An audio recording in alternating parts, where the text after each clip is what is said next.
خپل هغه نه یې چې په تصویر کې در سره ولاړ وي، خپل خو هغه وي چې په تکلیف کې در سره ولاړ وي.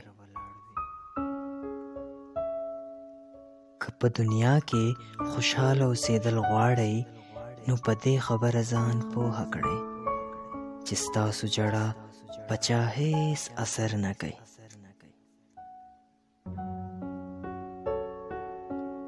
که د خیالاتو منافق کم وي نو د لفظونو په زول خرچي نه ده پکار. که چرته تاسو ته څوک بد ووایي نو په آرام سره چوپ کښېنئ. که څوک تاسو له تکلیف درکړي نو تاسو صبر کوئ. د الله په قسم داسې طاقت به جوړ شئ چې غرونه به درله لارې درکوي.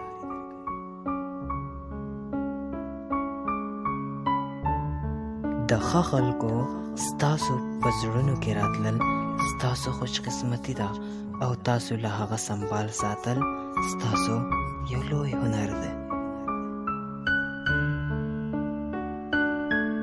چرته په داسې انسان باندې ظلم مه کوئ چې د هغه د الله نه سوا د فریاد لپاره هیڅ څوک نه وي.